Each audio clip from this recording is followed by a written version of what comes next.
Spoiler alert for Lost in Translation.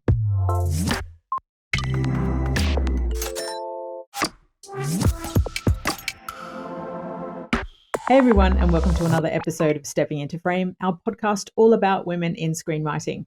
You can subscribe to all of our podcasts anywhere you get your podcasts. You can also check out what our global group of screenwriters are doing by following us at scriptdepartment.net. So today I am joined by Jennifer and John. Hi guys. And we're talking about Lost in Translation. Very exciting, one of my favorite films. So really keen to hear what you guys have got to say about this film that's been around for quite a while. One of Sofia Coppola's first film, I think. It was the first film that she wrote and directed, and came out in 2003. John, how did you come to the film? When did you first see it? What was your sort of first impressions? I actually came to it quite late too, actually. And again, it was one of those films where I think it won the Oscar. I remember, if I Mm, remember correctly, for yeah, best screenplay. yeah. And I remember Sofia Coppola's speech, and I think she was thanking maybe her husband or maybe the producer or somebody for helping her get past that first blank page. And I always remember finding it a bit odd that I always find it odd when people say that, because I'm thinking, you haven't planned it out well enough if you're just staring at a blank page. And planning, I think, is Mm, crucial to everything in screenwriting. mm, yeah. And she might not have meant that literally, but it stuck with me back in my early days of learning, of studying screenwriting. And so it was always one of those films that I always thought, oh, I need to watch that, I need to watch that. Never got around to it. And then when I did watch it, I thought, yeah, holy cow, where's this been all my life?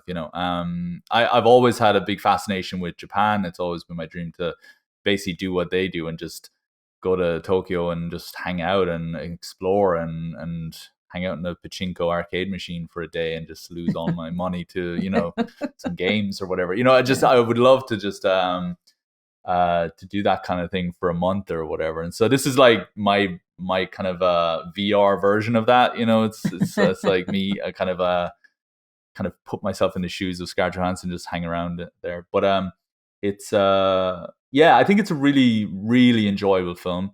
And I get those criticisms as well. It absolutely does tread on on stereotyping in order to get its kicks and to get its laughs. But I also think it's it's a I just think it's a really well executed film as well. Despite that, I don't think it's a great screenwriter's film. That's the interesting thing about this. I think it's a very well made film. But I think so much of the love and so much of the the stuff that I think people love in general about the film doesn't often come from the screenplay. I think it just comes from great chemistry between actors, and I think it comes from just a great kind of a vision of what that film could be. So Mm, I love the film, interesting. but it's not one I lean on as a kind of a study tool, for example, if I'm trying to Oh, I up see. my game Wow. in screenwriting. And it is a film I will Gotcha. watch every year for the rest of my life, definitely. Yeah. Yeah. So that's Ditto. kind of, yeah. Yeah, that's really interesting. So I come at it from a slightly different angle. I saw this film first just after, like literally the week after I'd come back from Japan for work. I was there for work, and it just hit me in the guts how much this film captured that sense of isolation that you feel when I certainly felt when I was in Japan. And it probably was at a point in my life where there was all sorts of themes through the film that were like resonating with me. And I really, it captured me from the moment I saw it, and I've loved it ever since. And I actually think it's fascinating, the point about the screenplay, because I think it is one of the best character driven narratives in modern filmmaking, in my opinion. Even though I think the screenplay is light. It's quite dialogue light, but I think, and I absolutely agree with you, John, that the other elements around the world that's created, the mood, the lighting, the actors, the chemistry, all of that stuff, absolutely is what makes it a masterpiece. But I still think the stillness of this, I think it's a great example of what you can achieve as a screenwriter by going really deep into character and letting the characters do the work. And it doesn't mean they have to talk all the time. Like you can have a really successful, like characters with really beautiful chemistry without them just talking nonstop. And I think that's one of the great strengths of this film, is that it manages to achieve that, which is, it's quite hard to do. It's hard to, they're lost together, if you like. They're isolated together. They're in their own bubble in a way. So I felt like, and I don't know if it sort of is along the same lines, but there's a lot of reflection where they're looking at each other a lot. They're balanced a lot in the shots. There's this kind of duality, and I think that goes to create that sense of, they are like in a bubble. They are both lost in their own worlds, like they're both lost as individuals. They're lost in this foreign place for them of Japan. So there's kind of all these layers of isolation and loneliness and sort of separation, but they've found each other in it. And I think that's part of the, I don't know, but it sort of feels like that's part of the mirroring thing through it. But I think that's one of the strengths of, or one of the abilities of, a dual protagonist story. And I would definitely consider this a dual protagonist story, because I do think there are equal. You could remove Scarlett Johansson's story from this, or sorry, I forgot Charlotte's story, and it would still, you could still make a movie about Bob Harris, the movie star, in Japan for a week, and likewise, you could remove Bob Harris, you could still have Charlotte, the woman left alone after her husband goes off on tour, and then and finding herself.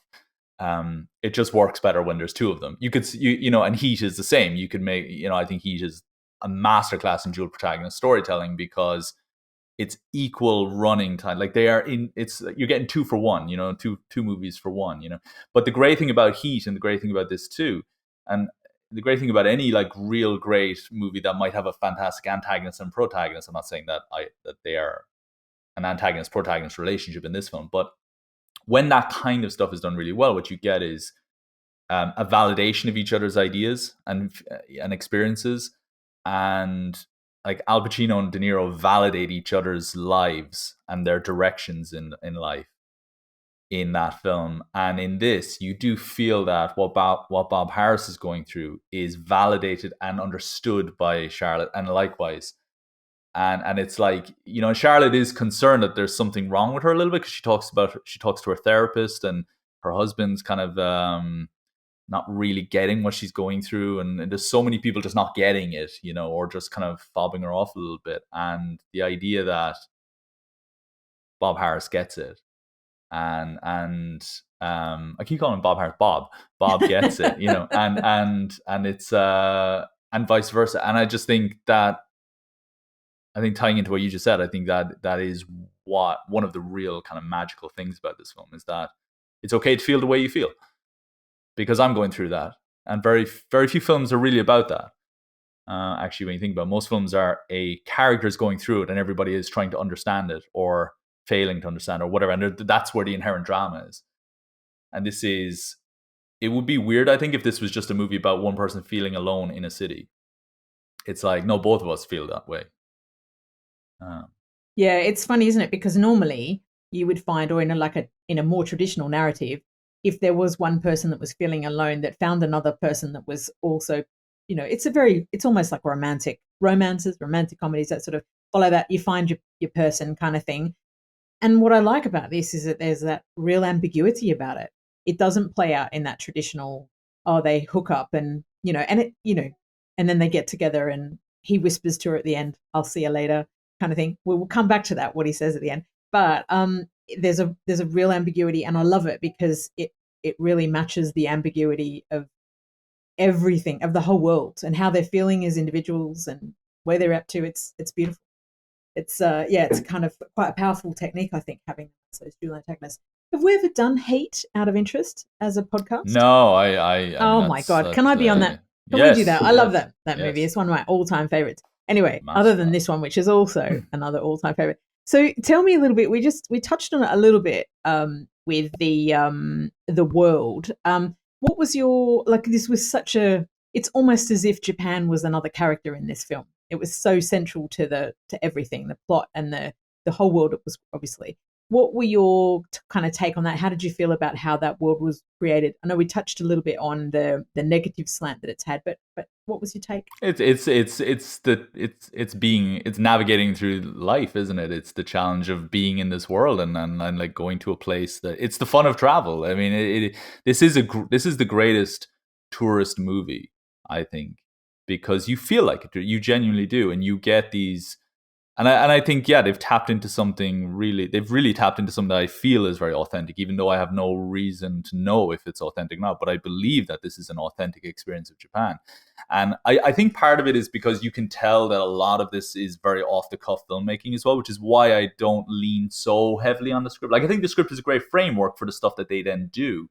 But I think so much of the magic in the film does seem to happen on the fly in the moment. Like, I fully believe she paid, a group of extras or whatever to just chase us through a pachinko machine, like just chase us and like shoot us with pellet guns. Like I think I think that stuff was all done for real because, Yeah. and I think, when you talk about the authenticity of like the taxi drivers and stuff, I'm like, just let's get into a taxi. Like, I think when Bill Murray is flagging a taxi, he's really flagging a taxi. There's no, I would say actually the shots where he's looking out the window, I would argue they're probably done. I don't know if they are. I mean, I'm sure the whole thing was done in Japan, but I wouldn't be surprised if that was filmed on the lot somewhere back in LA where she had control and she could put a camera out the window of a car.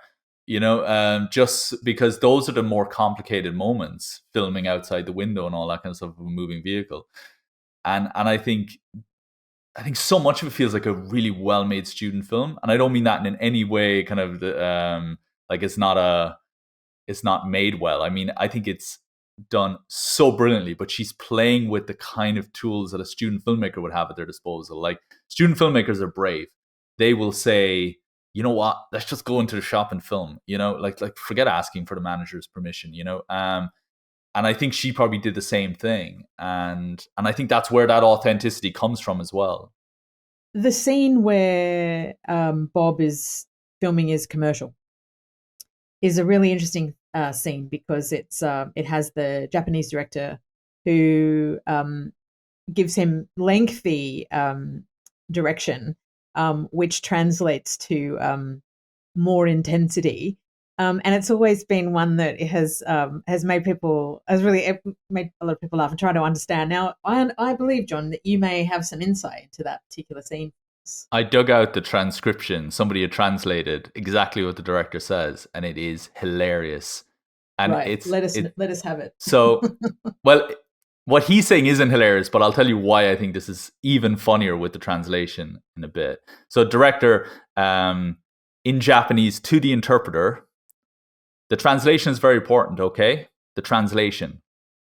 So, interpreter, yes, of course, I understand. The director, Mr. Bob-san, you are sitting quietly in your study, and then there is a bottle of Suntory whiskey on top of the table. You understand, right? With wholehearted feeling, slowly, look at the camera, tenderly, and as if you were meeting old friends, say the words. As if you were Bogey in Casablanca saying, cheers to you guys, Suntory time. Interpreter, he wants you to turn, look in the camera, okay? Bob, that's all he said? Yes, turn to the camera. Does he want me to turn from right to left? Interpreter, in very formal Japanese to the director. He is prepared and is ready. And he wants to know, when the camera rolls, would you prefer that he turn to the left or would you prefer that he turn to the right? And that is the kind of thing he would like to know, if you don't mind. Director, very briskly. Either way is fine. That kind of thing doesn't matter. We don't have time, Bob-san, okay? You need to hurry. Raise the tension. Look at the camera slowly with passion. It's passion that we want. Do you understand?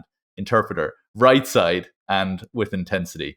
I love this moment because I love how the interpreter has gone into business for herself and said, you know what, right side. Like she is directing this ad and the director has absolutely zero. This student really of cinema, great. This man who he understands bogey and he's got all this stuff down and his voice is not coming through at all. I think it's hilarious. That's really nice. I wonder if that would have worked. Do you reckon that would have worked as a subtitle in the film? See, I've thought about this actually because I do think there's something. If you were to put focus on the translator as a kind of a more important character in that scene, as somebody who kind of is nervous, or maybe it's her first day, or she's having to make decisions and she feels like all the way, if you're trying to highlight the fact that all, like, in these types of moments, it's the translator that has all the power, then I think subtitles help.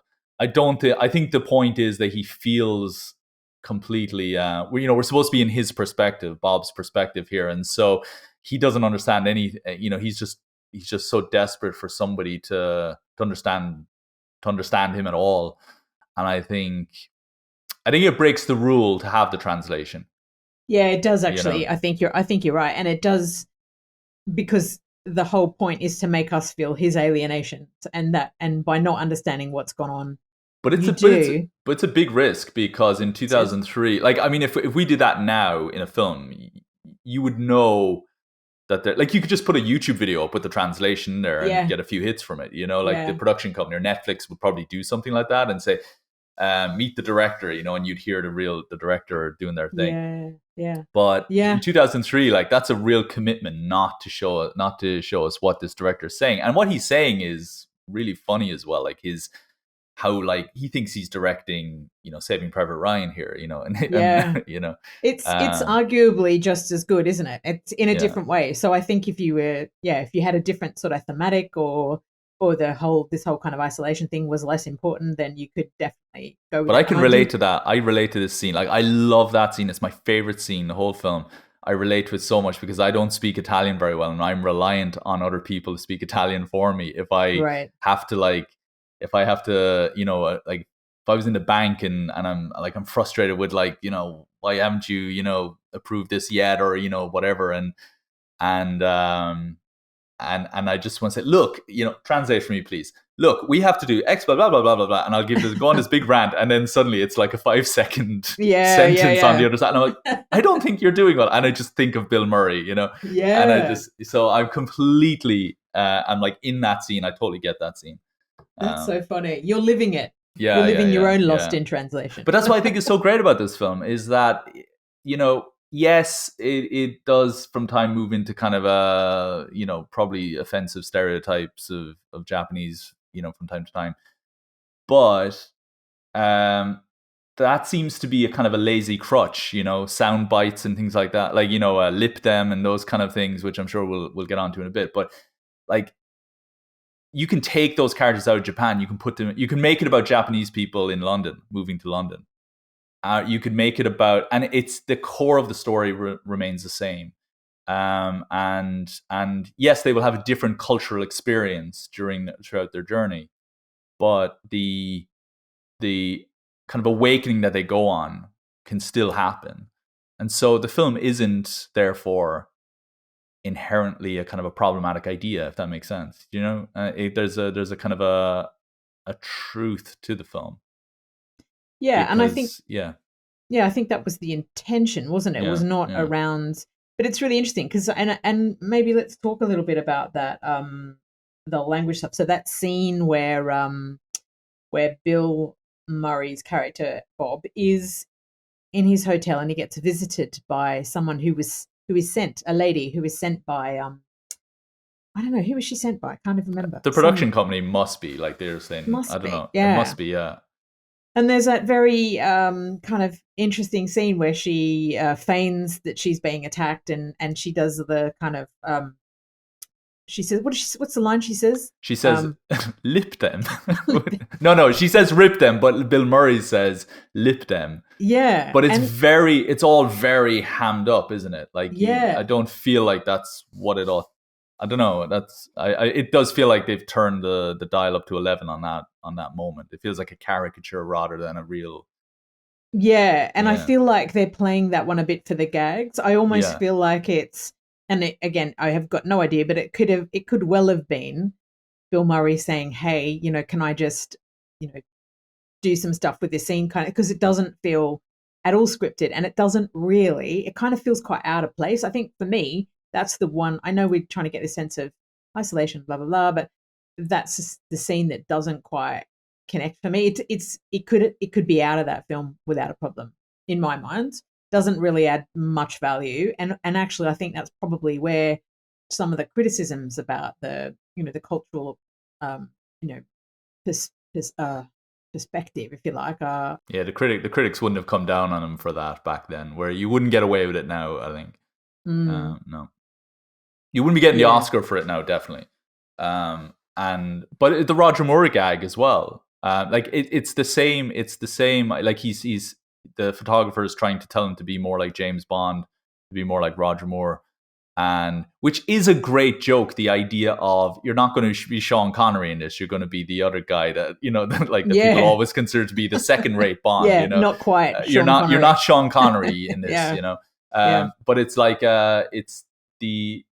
but even the way he's struggling to communicate with Bill Murray, and Bill Murray's kind of like, oh Roger Moore, and the way he phrased it, it's like he's, again, you can tell that they're trying to have fun with the pronunciation, and it's not really like, it's a one note joke.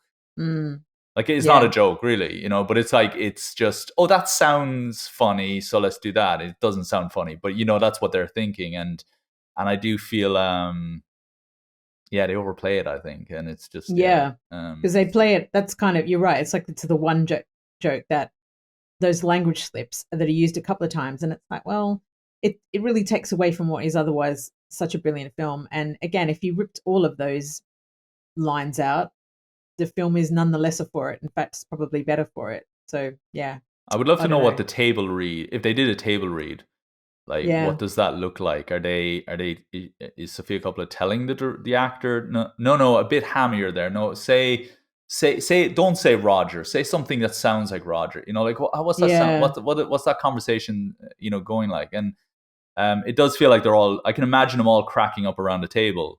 Yeah. In LA.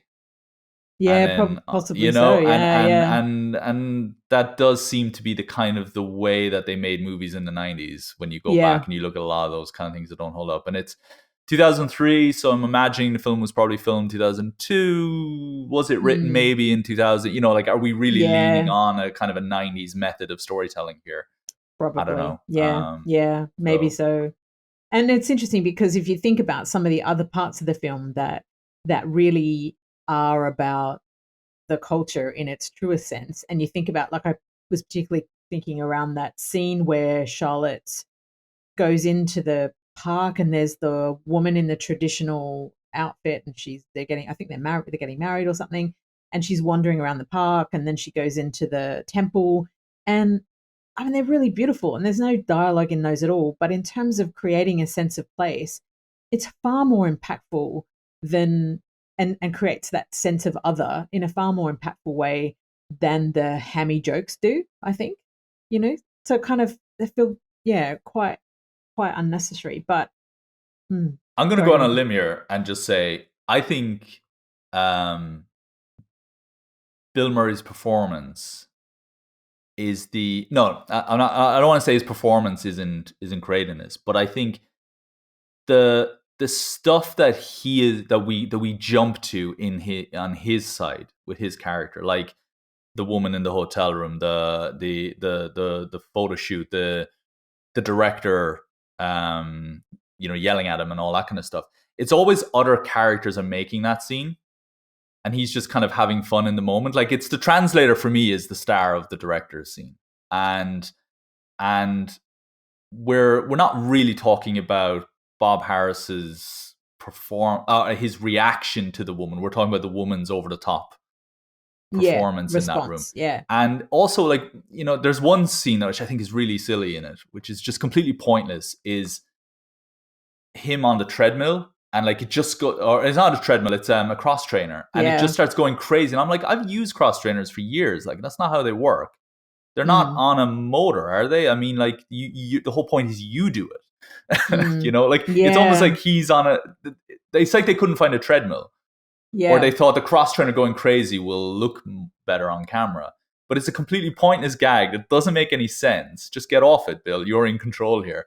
And also, but like it's breaking. It's almost like look at this weird foreign tech that I can't get a grasp of, and say, no, it's a cross trainer. It's nothing unusual. I know it's 2003, but I used cross trainers in 2003. It's fine.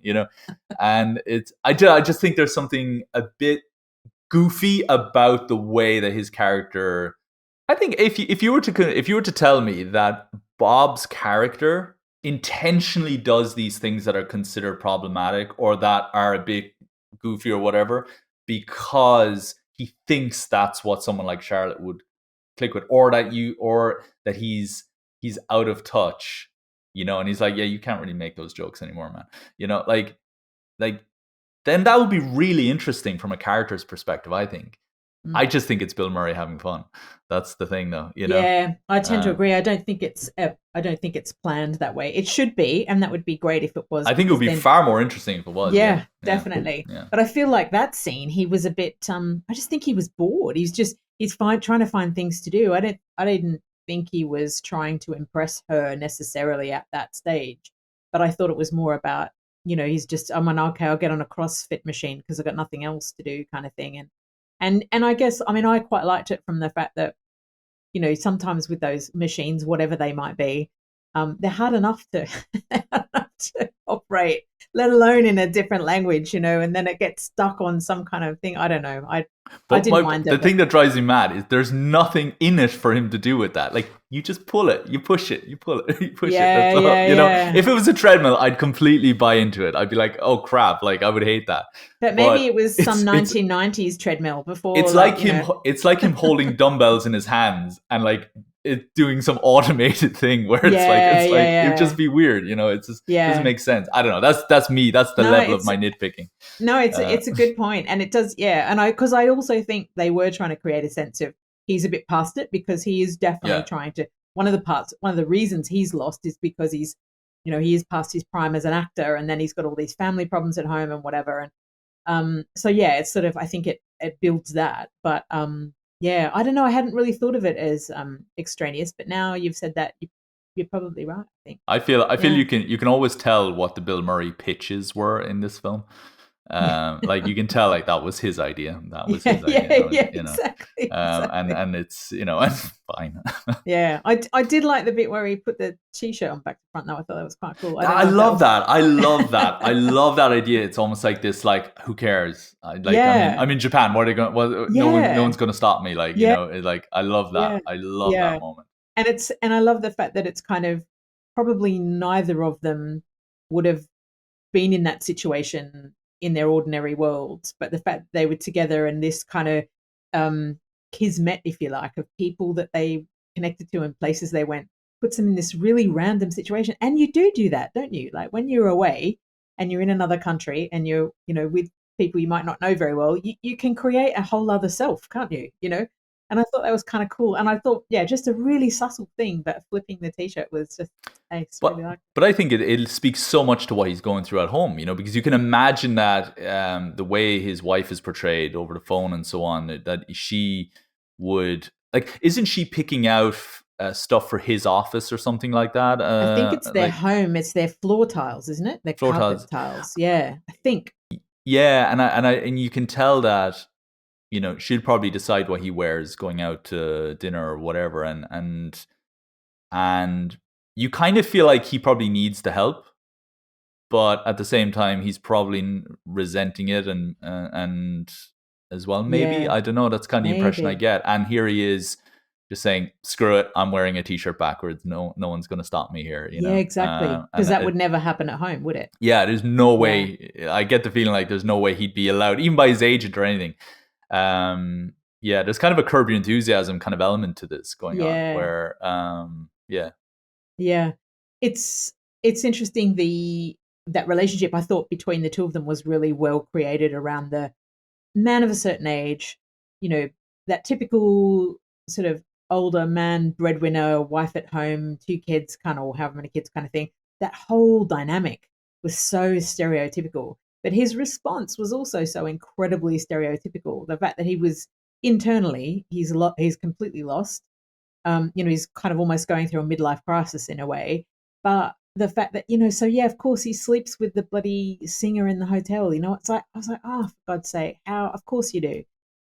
But actually that was good in a way because it reinforced that type of character. It was really, very, very, very accurate, I think, in so many places. And equally, I think Charlotte too as this kind of young character who's just come out of uni, just married in this complexity and still trying to work herself out while she's dropped into this really kind of maybe is like Charlotte and her husband, like a mini. Was that like what Bob was when he was that age?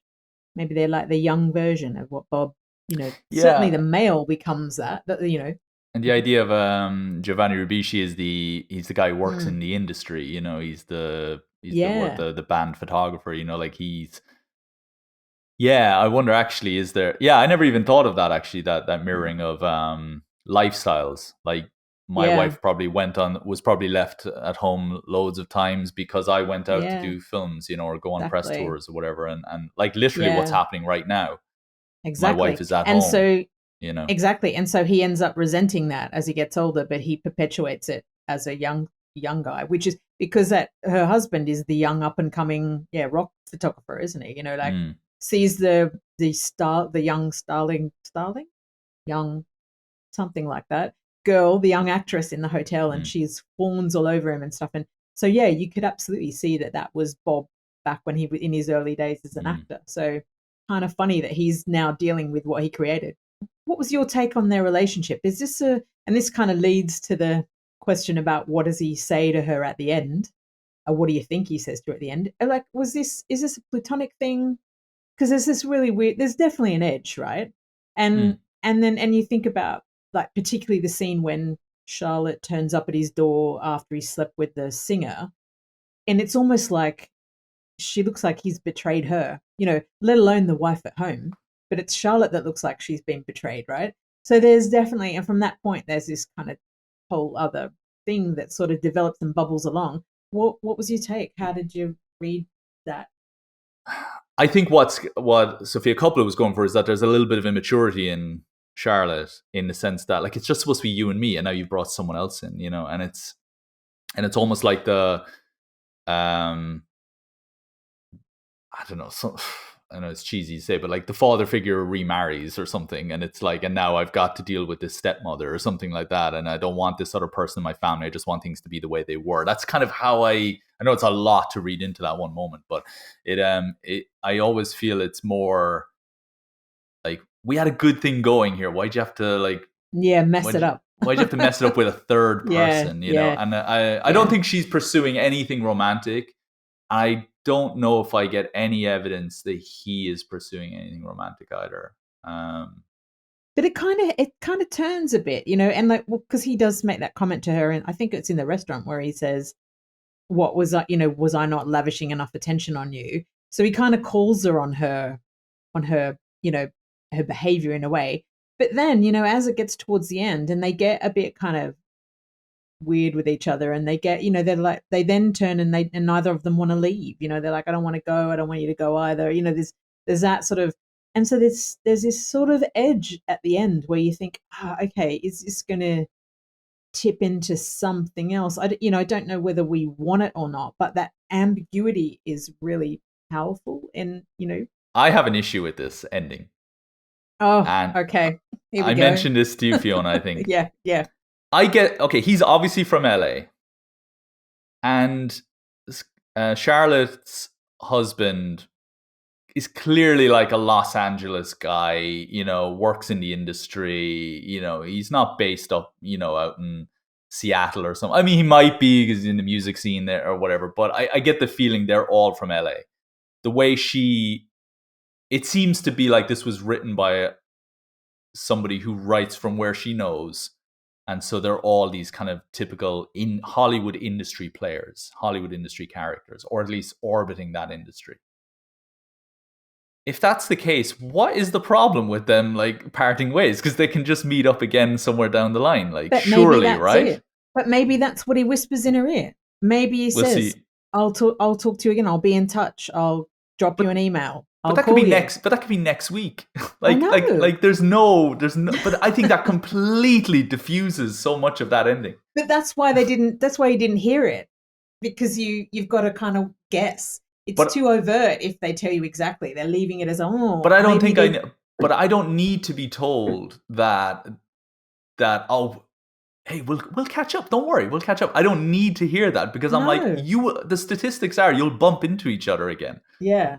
So Well, I that's don't. why you weren't told, John.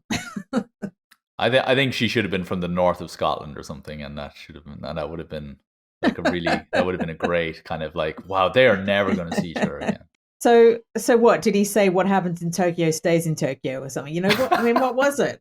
He probably would have quoted her a movie line. Yeah. Like Yeah, he would it would have. have been a quote from a movie. Yeah. Yeah. Some bad But Roger Moore quote or something, yeah. But More intensity. I don't know.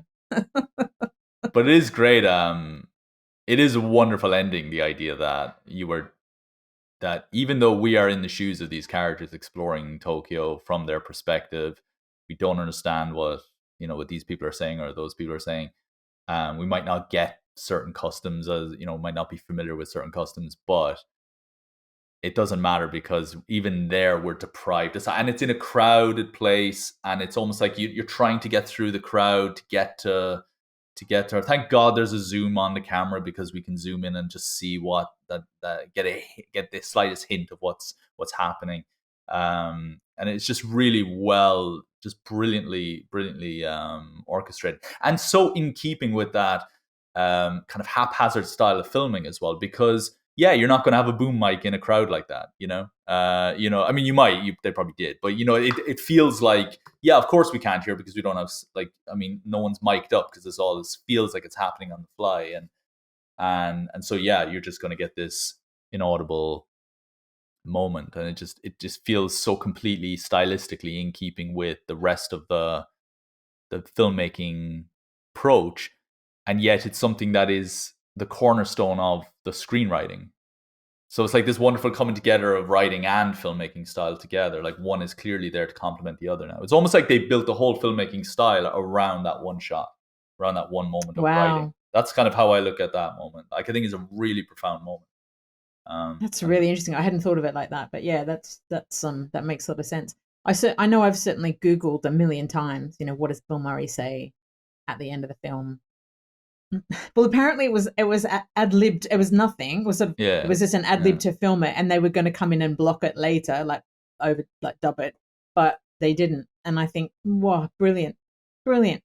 Just we need more rom coms that end, or not. I know it's not a rom com, but we need more films that end romantically with a question rather than a yes. It's my theory.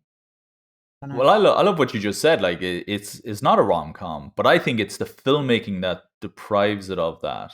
Not deprives it. It's not like it's missing something, but it's the writing, the structure of the writing is very familiar, and I think there have been a few allusions to that in our conversations already. And I love that this is a script that's written, whether intentionally or otherwise, to feel like one genre, and then when it's made, it feels like. If this had been a rom com, like in the full strict sense of the word, it wouldn't have won the Oscar. No way. No way. Yeah, no way. Like the best screenplay Oscar is usually we don't want to give it best picture. Like I don't want to give my best picture vote to Lost in Translation, so I'll give it the best screenplay instead, because it's almost like the two are the same. Because writing is the same as making a movie or something in their eyes, And like the way they vote for the Oscars, there's some great interviews done every year. I think the Hollywood Reporter does some great kind of anonymous interviews with Academy voters to try and get a sense of how they vote and why they vote. And it's always like somebody said, I didn't want to give Get Out my best picture vote. I wanted to save that for the other film. So I gave it the screenplay instead, because that it'll mean the same. It'll mean the same. And I thought, what an interesting way. Like you're not even reading the script here. Yeah. You're just it's just basically like that's your second prize. Yeah. Yeah, and it does feel that way. And I do think there's no way this would have been hitting any Oscar buzz. I think maybe some acting, maybe Bill Murray still would have gotten an Oscar nomination, but there's no way it would have attracted that attention if it was a rom-com in the strict sense. But the filmmaking style just reframes the film completely into something else. Definitely, and that's the thing I love about it is the style. It's just so. I think it's a movie about introverts for introverts. It's kind of, I've got a lot of friends who really hate it or don't like it at all, and they're quite I've categorized them because I've thought about it a lot. Clearly, it's a lot of my extrovert friends really don't like it, and I think you know, a lot of them say, "Oh, nothing happens, nothing really happens. It's kind of there's not enough go on," and it's like, "Oh my god, everything goes on." But I figure I've got this this theory that it's for introverts by introverts, and I think it's I think generally that the characters there's a subtlety through the whole thing, which is minimalist, and that creates that tone, that sort of which is what's so appealing about the film, I think. And you know what's actually those scenes that we mentioned, they are louder because of the subtlety of the other, because there's no subtlety in them, but the film is so rich in subtlety that these these scenes just scream the opposite, you know, and are just far louder because of it. And there are films that are far more guilty of creating, you know, of leaning on harmful stereotypes or leaning on lazy writing, you know, or lazy kind of gags in order to get their laughs. But they're not as noticeable because the film just isn't as strong, you know, like you're just not focusing in on it because the whole package isn't that well constructed. And this is just an example of the strengths of Sofia Coppola's writing. Yeah, Beautiful. the better of the Coppolas, I think. Yeah, I know that sounds. I've always maintained that The Godfather is the greatest American film ever made. Um, but I don't think Francis Ford Coppola has achieved. I'll be very careful how I phrase this, but he, you know, yes, I've seen Apocalypse Now and Godfather Part 2 and all that, but I've also seen Godfather Part 3 and Dracula and all those. Like, you know, I mean, he's for every amazing hit, there's a spectacular miss. Coppola doesn't have that kind of high and low. She's got some great highs, but she doesn't have that many lows to her catalog. And it's true. and I think she is a much more consistent, reliable talent, let's say, I guess, if that makes sense. Well, that's a perfect way to wrap up, John, because we'll be going through the rest of the Sofia Coppola catalog over coming podcasts, and you can have a listen and make your own minds up whether she is the better filmmaker. But so thanks, guys, for joining me today. Really good to chat about this really interesting film. And I think, in fact, the next podcast we've got coming up is another one of, is it Somewhere? I think it's Somewhere. I think that's it. Anyway, so thanks for joining. And if everybody who was watching today, if you're interested in subscribing to the podcast, please do, or follow us on social media to be updated on what's happening with the script department. And we'll see you next time. Thanks. Bye bye.